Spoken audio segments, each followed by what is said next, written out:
Mapagpalang umaga po. Maraming po salamat sa iyo, Panginoon Diyos. Ginising pa ngayon at agday ang panibagong buhay at lakas na gula sa iyo. Salamat po sa masarap na tulog kagabi na bigay mo. Ngayon, kaninang umaga gising, pasalamat sa Diyos. Nasa higahan pa lang.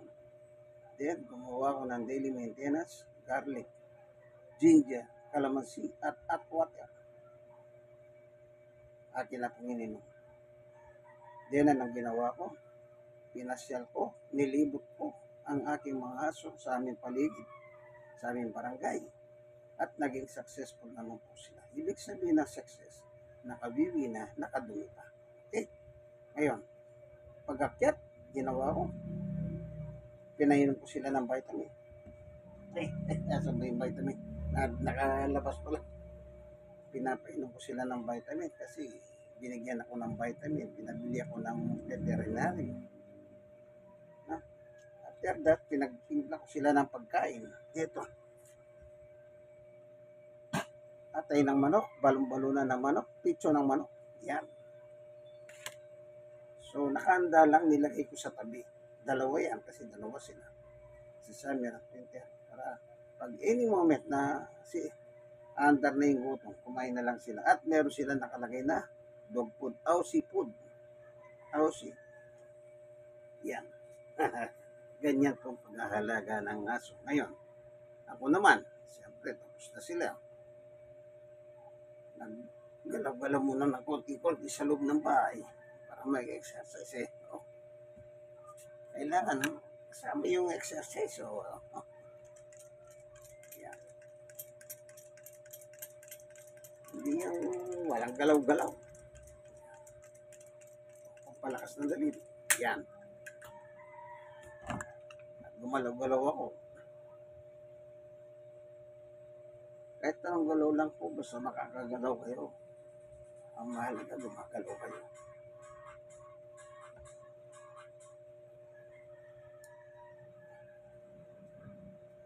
Then, mag-almusal na.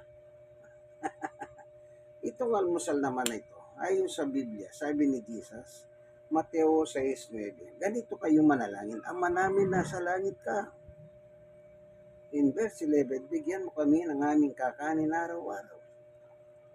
So, ibig sabihin, ang lahat ng pagkain ng tao sa buong mundo, isa lang ang pinagmulan sa Diyos na may gawa ng langit at lupa. Kasi ang maraming Diyos nasa langit kayo. Yung nasa langit, kaya nakaturo ako itaas, langit. Siyang nagbibigay ng pagkain ng lahat ng tao sa buong mundo.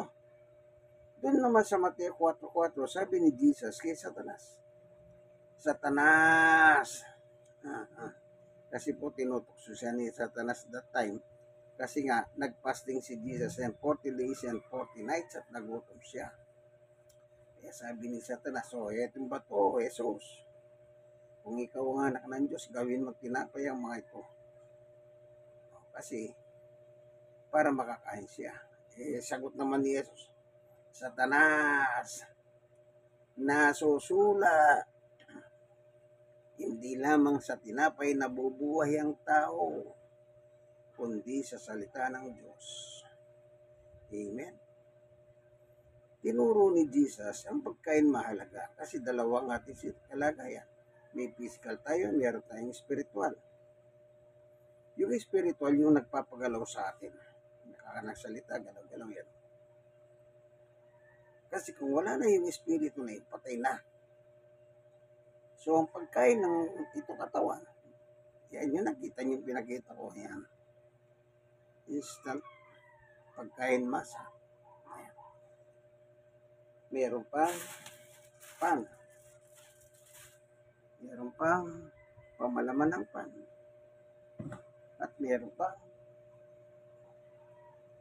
kape, mga senior. Mga senior talaga.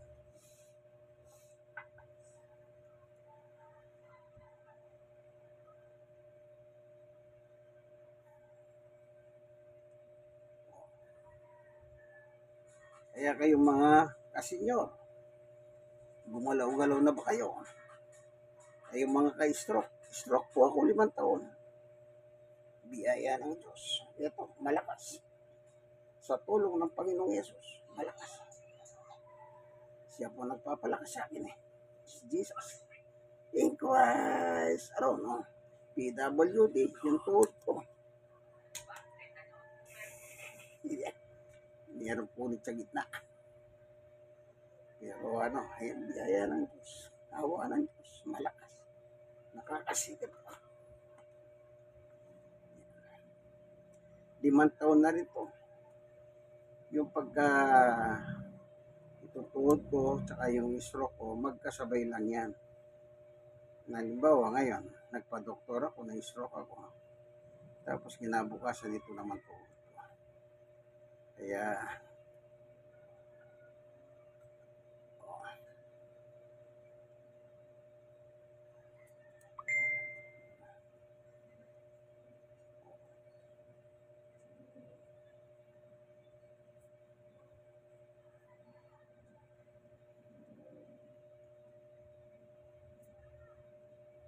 okay, kain na tayo. Bigay ng Diyos. Amen. God is good. Oh, alam nyo, ano man pagkain ang kakainin nyo, pasalamatan ninyo ang Diyos. Sapagkat siya po ang talagang totoong nagbibigay ng ating pagkain sa araw-araw. Amen.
Eh, kumakalos ko sila mga daga.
Malaman.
like, share na share. Share nyo po sa iba, kaibigan, para malaman nila na galing sa Diyos ang kinakain.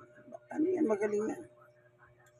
Dito na lamang po, in Christ alone. God bless po sa inyong lahat. Yung kaibigan kay Jesus, Brother Manny Bautista. Bye-bye.